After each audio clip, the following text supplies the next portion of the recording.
이런 스캔들이 기록되어 있을지 누가 알았겠습니까? 오늘날 TV 드라마의 소재로 해도 얼굴을 붉힐 만한 그런 이야기가 성경에 기록이 되어 있습니다. 누구를 탓할지 알기가 어려운 그런 상황입니다. 다말을 탓해야 될지 유다를 탓해야 될지. 다말이 창녀인 척하고 자기 시아버지를 유혹했기 때문에 탓할 만한 이유가 있고, 또 유다는 매매춘을 했기 때문에 탓할 만한 이유가 있습니다. 하지만 동시에 그들을 탓할 만한 것이 아니고 칭찬할 만한 것도 있습니다. 다말이 자기 시아버지를 속이면서까지 후사를 얻으려고 했다는 사실. 그가 이제 과부가 됐는데 그대로 남아있게 되면 후사가 없습니다. 아기를 낳지 못했습니다. 그래서 본인이 오해를 받을 위험을 무릅쓰고 죄인으로 정죄를 받고 죽을 수 있는 위험을 무릅쓰고 자기 시아버지를 속이면서까지 후사를 얻으려고 했다는 사실, 이건 굉장히 용감한 여자고 또 지혜로운, 물불을 가리지 않는 그런 여자의 모습을 보여주고 있고, 유다를 왜 칭찬할 이유가 있다고 말하느냐? 일단 자신의 허물이 드러난 후에 잘못을 순순히 인정하고 또 순순히 물러났다는 것은 아무나 할 수 있는 것이 아니기 때문입니다. 만약에 그러지 않고 유다가 자기의 체면을 인해서 무고함을 주장할 수도 있었습니다. 누가 나를 모함하는 것이다, 거짓으로 나를 뒤집어 씌우려고 하는 것이다 라고 주장할 수도 있는 상황입니다. 몇 달 전에 유명한 그런 사건이 뉴욕에서 벌어졌지요. IMF 전 총재인 이 도미니크 스트라우스 칸이라는 남자가 뉴욕의 호텔방에서 호텔방을 청소하는 여자 직원을 성폭행한 혐의로 체포가 된 사건이 있었습니다. 그런데 칸은 끝까지 자기의 결백을 주장했습니다.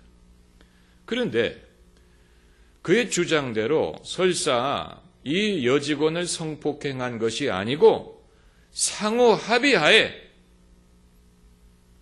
매춘을 한 것이라고 하더라도 정황을 살펴보면 그렇다고 칸이 돈을 주고 간 것 같지 않고 어떤 이유인지 모르지만 서둘러서 호텔을 빠져나가고 프랑스로 돌아가려고 비행기를 탄 것만은 부인할 수가 없습니다. 석연치 않은 구석이 있습니다. 그러나 유다는 그렇다고 유다가 잃을 것이 없어서 그렇게 한 게 아니고 그는 이미 그 지역 사회의 유지고 또 명예가 중요한 사람임에도 불구하고 자기의 잘못을 순순하게 인정했습니다. 그리고 말하기를 그는 나보다 옳도다. 그리고 다시는 다말을 가까이 하지 않았다고 말을 하고 있습니다. 왜 성경의 인물들도 이렇게 일탈 행위를 하느냐? 그건 별도의 주제입니다만은 일단 일탈 행위가 있는 이후에 이들이 어떻게 그것을 받아들이고 어떻게 그것을 정리하느냐 하는 것을 우리가 성경의 저자가 교훈으로 생각했기 때문에 그것을 성경에 기록한 것으로 봅니다. 유다가 유부남이 아니었느냐? 그건 아닙니다. 오늘 성경 말씀을 잘 읽어보면 그 아내가 세상을 떠났습니다. 12절에 보면 얼마 후에 유다의 아내 수아의 딸이 죽은지라 이 상처를 했습니다. 상처를 하고 이제 석 달이 지났습니까? 자기가 위로를 받은 다음에 차라리 새 장가를 가지. 새 장가를 갔더라면 아무 문제가 없었을 텐데 그가 자기 친구와 같이 남자가 자기 친구와 여행을 갈 때는 위험이라는 것이 기다리고 있습니다. 이건 그때나 오늘이나 마찬가지입니다. 남자끼리 고향을 떠나 여행을 갈 때는 유혹이라는 것이 기다리고 있습니다. 아니나 다를까 유다가 이 양털을 깎으려고 딥나에 올라갔는데 다말이 왜 이렇게 했느냐는 조금 이따 얘기하도록 하고, 다말인 줄 몰랐지요. 다말이 얼굴을 이렇게 가리고, 오늘날은 얼굴을 드러내면 그게 잘못이지만 그때는 창기들은 얼굴을 가리웠던 모양입니다. 그런데 유다가 이 성문가에 어떤 여자가 서 있는 것을 보고 유혹을 받은 것입니다. 그래서 그와 거래를 한 것입니다. 거래를 했어요. 16절에 청컨대 나로 내게 들어가게 하라 하니 그 자부인 줄 알지 못하였음이라. 자부인 줄 알고도 그랬다면 나쁜 놈이지요. 몰랐습니다. 그럼에도 매매춘을 한 것은 부인할 수 없습니다. 매매춘을 한 것은 부인할 수 없습니다. 그러니까 다말은 왜 이렇게 했느냐? 그 이유는 그가 음란한 그런 동기가 있어서가 아니고 후사를 얻기 위한 것입니다. 이제 이것은 그 당시에 풍습을 이해를 해야 되는데, 이 1장 1절부터 보면 그 스토리가 나와 있습니다. 다말이 유다의 아들에게 시집을 갔어요. 그런데 그 아들이 죽었어요. 첫째 남편이 죽은 것입니다. 아기가 없이 죽었습니다. 그렇기 때문에 그 당시의 풍습에 의하면 형이 자식을 낳지 못하고 죽으면 그 가문을 이어가게 하기 위하여 어떻게 했습니까? 남동생이 대신 남편의 역할을 했어요. 그렇게 해서라도 이 가문을 유지하도록 했습니다. 그래서 둘째 아들인 오난이라는 남자가 이제 갔습니다. 그런데 그도 잘못을 저질러서 죽었어요. 자, 시아버지 유다의 입장에서 보면 한 여자에게 두 아들을 잃어버렸어요. 첫째 아들도 장가 갔다가 죽고 둘째 아들도 죽고, 그러니까 시아버지의 입장에서는 어떻습니까? 저 여자가 남편 잡아먹는 짐승인가 보다. 어떻게 내가 두 아들이나 저 여자에게 잃어버리느냐. 그래서 사실은 셋째 아들도 줘야 되는데 셋째 아들 줬다가 그까지 잃어버리려 하고 안 줬습니다. 그게 여기에 나옵니다. 11절을 보면은 유다가 그 며느리 다말에게 이르되 수절하고 내 아비 집에 있어서 내 아들 셀라가 장성하기를 기다리라 하니 셀라도 그 형들같이 죽을까 염려함이라. 그 아버지가 염려하는 거예요. 도대체 이 여자가 얼마나 참 팔자가 사나워서 남편을 둘이나 잡아먹느냐. 내가 셀라까지 줬다가는 그까지 잃어버릴까 염려하는 거예요. 그래서 안 줬어요. 자, 이제 다말의 입장에서는 아기 없이 늙어버릴까 생각을 해서 그가 생각해낸 방식이 이제 자기 시아버지를 유혹해서 시아버지를 통하여 아기를 낳도록 하는 것입니다. 여러분, 이런 성경 구절은 흉내내시면 안 됩니다. 이런 성경 구절은 참 이상하고 그 당시의 문화에서는 있을 수 있는 얘기지만 오늘날은 누가 그런 식으로 하겠습니까? 자식이 없으면 자식이 없는 대로 살려고 하겠지만 그 당시에는 이 여자가 자식을 낳지 못하고 과부가 되면 그야말로 가문이 거기서 끝나버리고 또 자신도 살 길이 막막해지고 그런 상황이라는 것을 우리가 염두에 둬야 될 필요가 있습니다. 자, 그런데 여기서 이제 우리가 얻을 수 있는 교훈이 있습니다. 성경적인 윤리를 우리가 공부하고 있지 않습니까? 여기서 우리가 얻을 수 있는 교훈이 있는데, 첫째는 여자의 입장에서는 예나 지금이나 남자와 여자가 똑같이 잘못했을 때 여자에게 더 엄한 기준을 요구합니다. 예나 지금이나 마찬가지입니다. 그렇기 때문에 다말은 자기의 입장이 난처해질 경우를 대비하는 지혜를 보여주었다는 사실. 그게 바로 18절에 나옵니다. 약조물을 달라고 요구했습니다. 이 증거를 확보했다는 사실. 18절에 유다가 가로되 무슨 약조물을 내게 주랴. 그가 가로되 당신의 도장과 그 끈과 당신의 손에 있는 지팡이로 하라. 3개나 요구했어요. 하나가 아닌, 2개도 아닌 3개의 약조물을 요구했습니다. 여러분, 이것이 분명하게 하는 것입니다.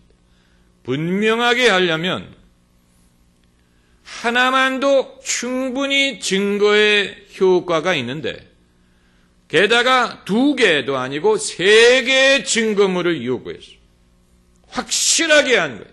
만일 이 일로 인해서 내가 나중에 질타를 받고 손가락질을 받게 될 때 이것이 남이 아닌 시아버지를 통해서 이루어졌다는 것을 증명하기 위해서 미리 약조물을 받아놓은 것입니다.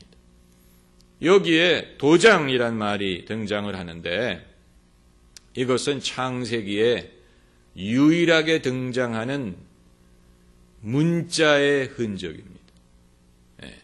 도장이 있다는 말은 그 도장에 새긴 이름이나 기호가 있었을 것을 말하는데, 창세기에 유일하게 인류의 문명의 어떤 문자, 기호의 흔적이 나와 있는 구절이 바로 이것입니다. 그 이외에는 문자라는 언급이 창세기에 나오지 않고, 성경에 최초로 누가 글을 썼다는 구절이 나오는 데가 어디인지 아십니까?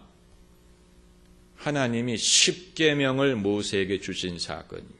그러니까 하나님이 최초로 글을 쓰신 거예요. 그 말은 글이 그 이전에 이미 존재했다는 것을 전제하는 것이죠. 그러니까 하나님이 글을 썼을 때 사람들이 그것을 읽을 수 있었지요. 만약에 글이 없는데 하나님이 십계명을 쓰시면 그걸 누가 읽겠습니까?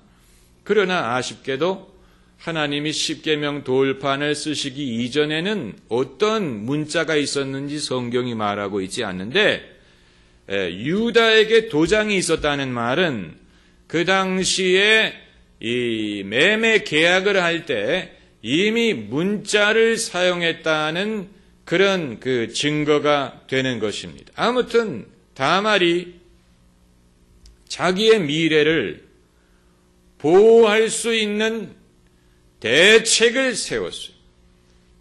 이건 지혜로운 여성입니다.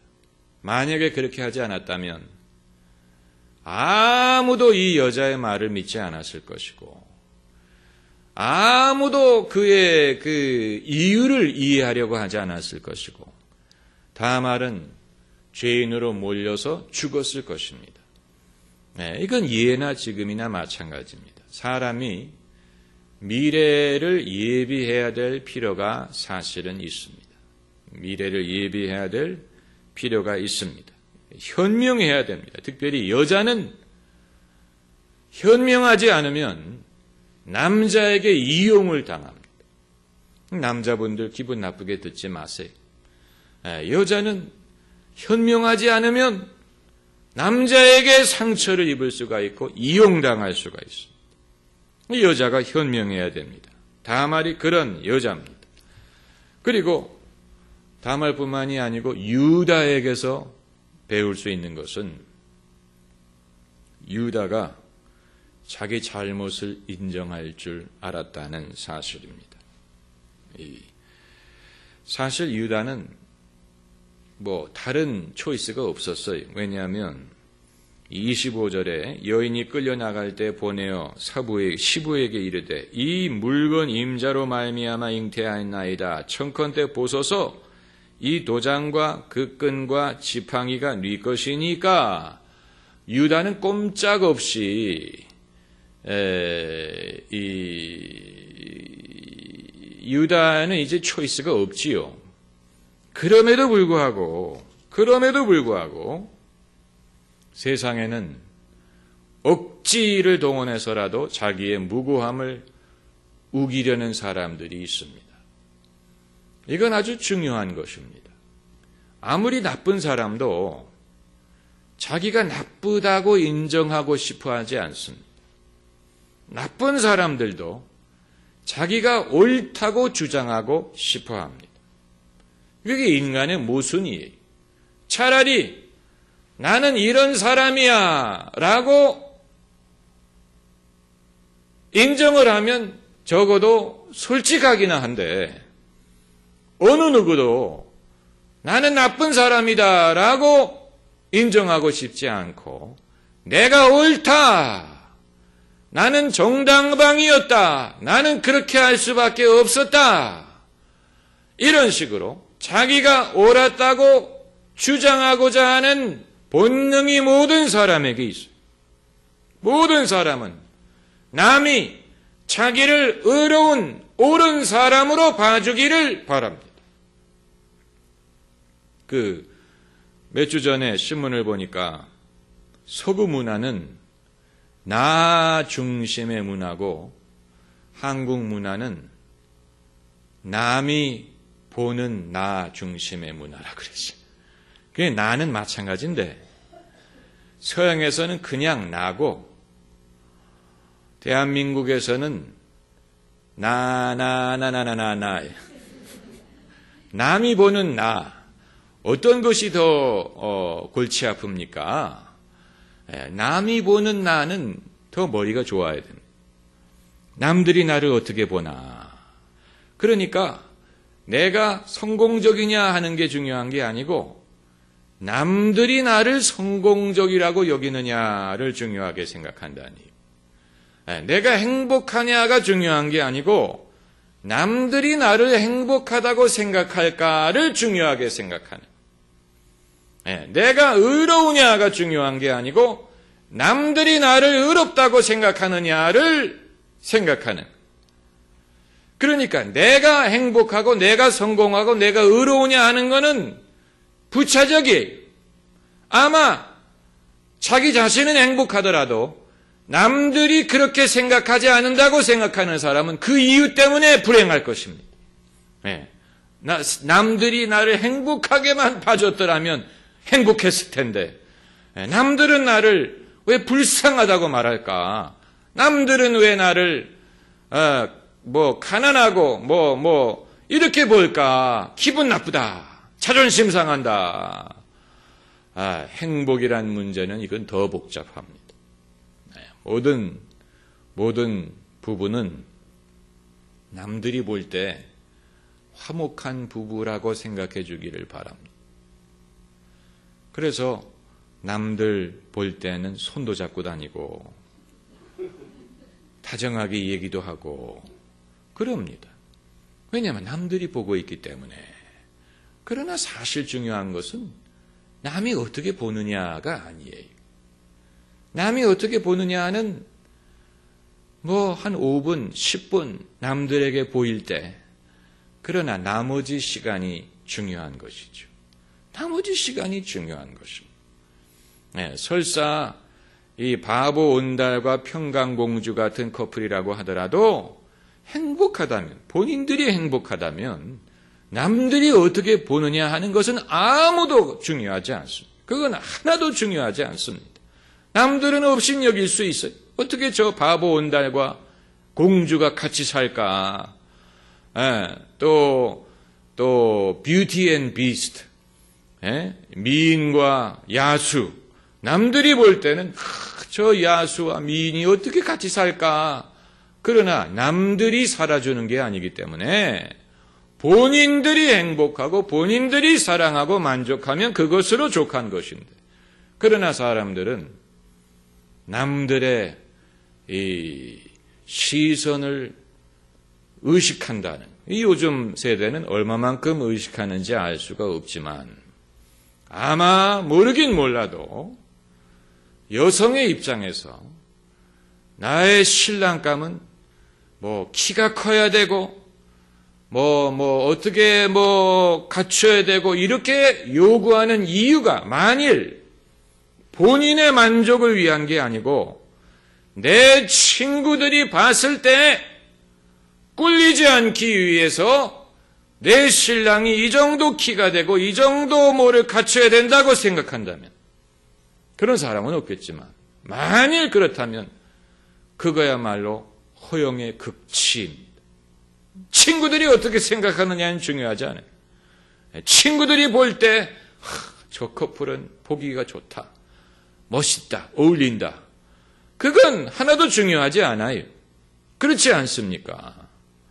그러나 많은 사람들은 그걸 생각하는 거예요. 결혼식 날 친구들이 와서 볼 텐데 만약에 친구들이 보기에 내가 꿀린다고 생각하면 얼마나 자존심이 상할까, 이런 거를 생각하는, 여자도 그렇고 남자도 그렇고, 아마 남자도 자기가 요구하는 어떤 아름다움이라든가 매력이 아닌 남이 볼 때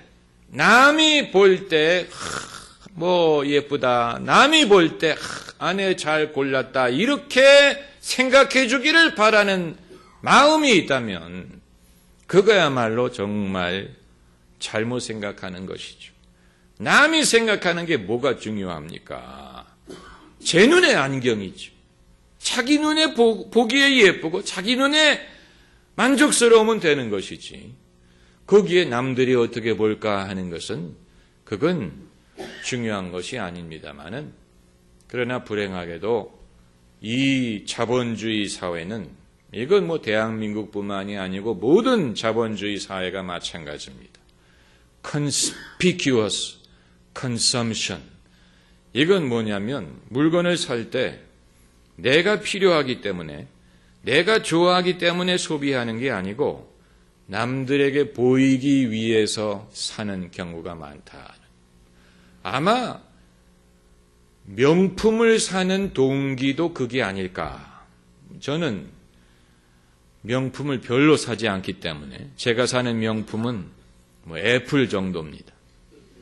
사실 애플은 명품은 아니에요. 왜냐하면 그렇게 비싸지 않으니까. 그러나 명품은 명품이지요. 그러나 제가 그걸 사는 이유는 제가 좋기 때문에 사는 것이지 남들에게 보이기 위해서 사는 건 아니에요. 만약에 제가 명품 구두를 신고 다닌다고 생각을 해보세요. 그러면, 그리고 남들에게 보이기 위해서 신고 다닌다고 생각해 보세요. 그러면 신고 다니면 안 돼. 손으로 들고 다녀야 돼. 맨발로 다닐지라도 손으로 구두를 들고 다녀야 돼. 나 이거 신고 다닌다? 사람들에게 보여야 되니까. 그 라벨이 사람들한테 보여야 돼. 이거 명품이라고.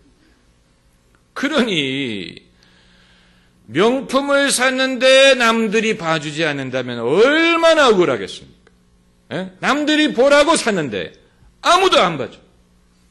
그러면 아마 기분 나쁠 거예요. 이게 이제 소위 남들에게 보이기 위한 소비. 그 심리를 전혀 이해하지 못하는 건 아니지만, 이 고급 승용차가 밖에서 볼 때 그 승용차의 로고라든가 디자인이라든가 그런 건 전부 다 밖에 있습니다. 정작 오너가 운전할 때는 그게 안 보입니다. 안 그래요? 그 자동차의 로고가 안에서는 잘 안 보여요. 안에도 붙이기도 했겠지만, 그러나 그 차를 고급 자동차로 인식하게 해주는 모든 것은 밖에 있습니다. 그렇잖아요. 헤드램프에서부터, 그릴에서부터, 로고에서부터, 심지어 뒤에 붙어 있는 이름, 이런 거, 이건 전부 다 밖에 있습니다. 이 타이어의 림에서부터 거기에 있는 이런, 전부 다 밖에 있습니다. 그렇기 때문에 오너가 운전을 하면서 자기 차가 얼마나 고급이라는 것을 느끼려면 사실 운전하면 안 됩니다. 밖에 매달려서 가야 됩니다. 밖에 매달려서 가야 됩니다. 이렇게 창문을 깨뜨려버리고 머리를 내밀고 이렇게 보면서 가야지. 이거 내가 이 명품 차를 몰고 있다. 그렇게 차 안에 들어가서 문을 닫고 갈 때는 그것도 어두운 밤에 실내는 어둡고 켜져 있는 것은 이제 이 속도 계기판밖에 없는데 그 상황에서는 내가 지금 벤츠를 몰고 있는지 무슨 소나타를 몰고 있는지 별로 차이가 없어요. 뭐 있겠죠. 승차감이라든가 조금은 있겠죠. 그러나 겉으로 보는 만큼 있지는 않다는. 그러니까 사실 누가 보라고 고급차를 타느냐, 나 보라고 사는 건 아니에요. 남들이 보라고 타는 것입니다. 그렇기 때문에 사막을 가는 차는 사실 고급차일 필요가 없어요. 왜냐하면 봐주는 것은 낙타밖에 없어요. 낙타가 가다가 저기 롤스로이스 가네. 그렇게 쳐다보는 게 아니에요. 고급차일수록 사람들이 많은 도심지에서 타야 돼. 그래야 사람들이 쳐다보니까. 이 남이 보는 나의 인생 생각해보면 좀 한심한 면이 없다고 말할 수 없습니다. 옷도 마찬가지입니다. 옷. 여러분이 눈이 특별한 눈에 이상이 있는 경우가 아니라면 여러분이 밖에 외출하실 때 여러분의 모습이 보이지 않습니다. 이 잔망경과 같은 눈이 있는 사람은 가능할 겁니다. 잔망경처럼 이렇게 눈이 이렇게 튀어나와가지고 자기 자신을 볼 수 있는 눈이 있는 이 스폰지밥에 나오는 개처럼 이렇게 눈이 이렇게 튀어나온 그런 사람이라면 걸어갈 때 자기 모습이 보일 겁니다. 자기가 어떤 옷을 입고 있는지가 보여요. 그렇잖아요. 그러나 저처럼 평범한 눈을 가진 사람은 내가 어떤 옷을 입고 있는지 잘 안 보여요. 이렇게 특별히 내다보지 않는 한. 그러니까 누가 보고 있다는 얘기입니까? 남들이 보는 거예요. 그러니까 옷은 나를 위해서 입는 건 아니에요. 여기다가 이제 가정주부가 왜 외출할 때만 고급 옷을 입는 이거 말하기 시작하면 아마 여러분 집에 가서 싸우실 겁니다. 아내가 집에 돌아오면 고급 옷을 벗어버리고 평소 집에서 입는 몸빼 바지를 입다가 외출할 때만 고급 옷을 입고 고급 옷만 입는 게 아니고 화장까지 합니다. 집에는 남편이 있고 바깥에는 남편이 아는 사람들이 있는데 누구 보라고 화장을 하고 누구 보라고 고급 옷을 입는지 사실 남편들이 곰곰이 생각하면 원통한 얘기입니다. 오히려 집에 와서 집에 왔을 때 화장을 해야 돼. 남편이 집에 오면 그때 이제 집에 와서 여자가 장을 보고 집에 와서 화장을 해야 돼. 그리고 집에 와서 고급 옷으로 갈아입어야 돼. 왜냐하면 남편님이 집에 계시니까.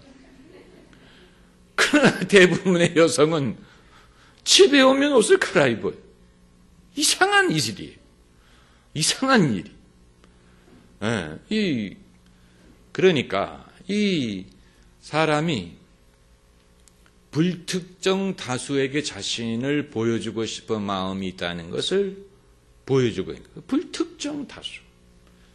불특정 다수가 나를 예쁘게 봐주고 그 정도는 충분히 이해할 수 있지만 이제 이것이 나를 의롭게 봐주고 나를 인격자로 봐주고 교양인으로 봐주고 나를 훌륭한 사람으로 봐주기를 원하는 마음에 치우치게 되면 그것이 바로 위선이 위선이라는 게 이게 남의 얘기가 아닙니다.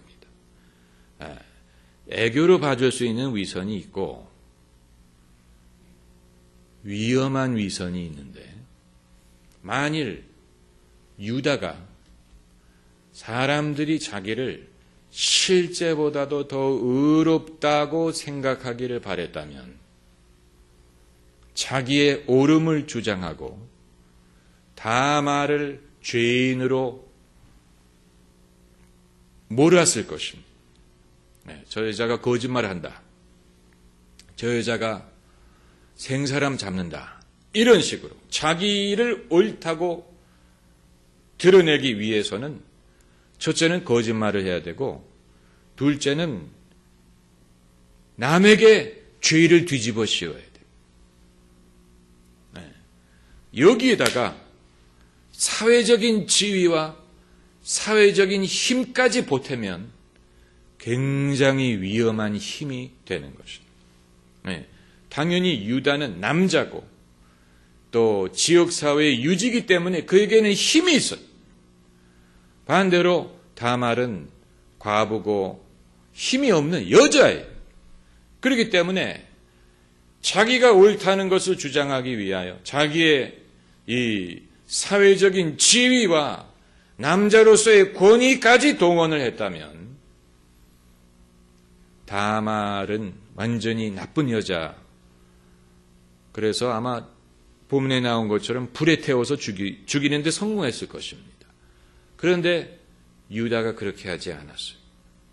참 고마운 사람이고, 그것뿐만이 아니고 다말이 왜 이렇게 했는지를 이해해 주었어요. 그게 바로 26절입니다. 여러분 잘 들으셔야 됩니다.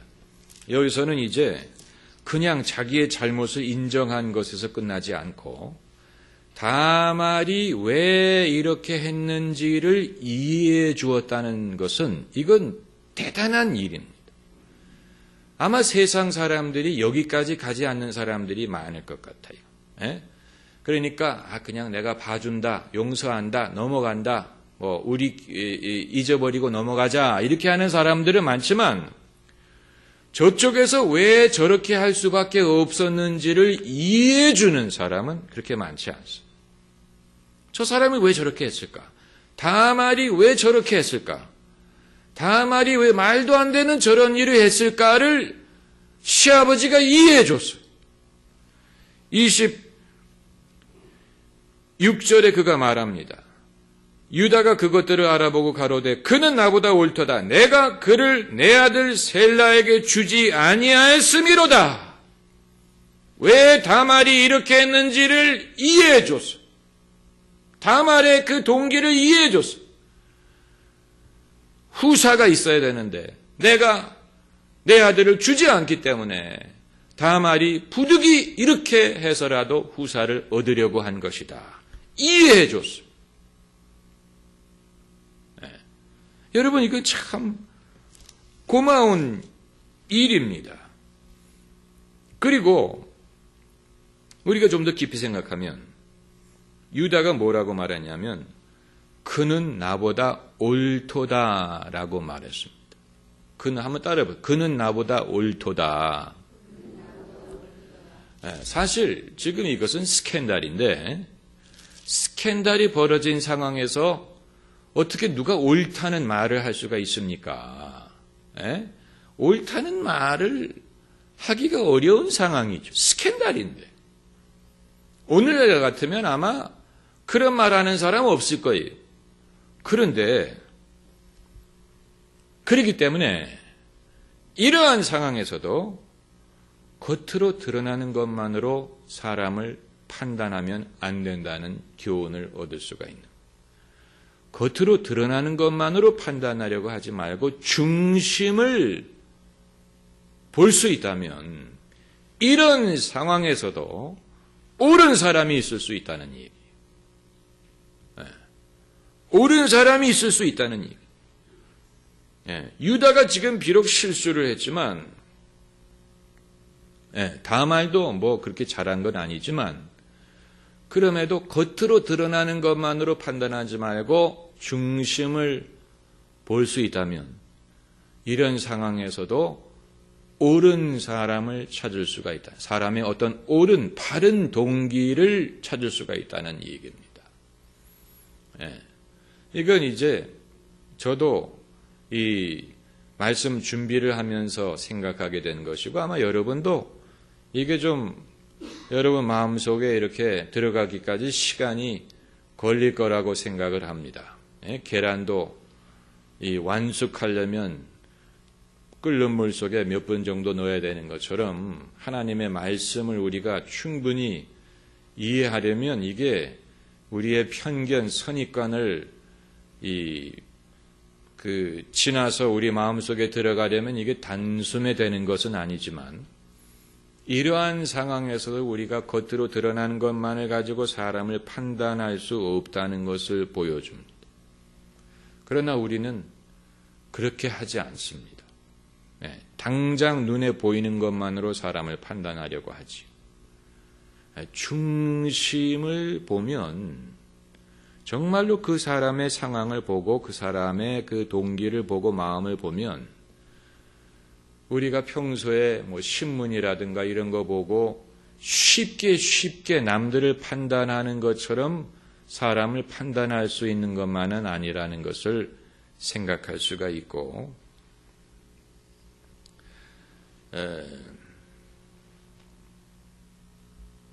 그리고 이제 유다가 신앙인이라는 것을 볼 수 있게 해주는 구절이 바로 그는 나보다 옳도다라는 말입니다. 그는 나보다 옳도다라고 말할 수 있는 사실은 여러분 세상에는 유다보다도 깨끗하게 사는 남자들 많을 겁니다. 유다보다도 깨끗한 사람들 세상에는 있을 것입니다. 그러나 동시에 행실은 유다보다 깨끗할지 몰라도 내가 더 옳다라고 주장하는 사람들일 것입니다.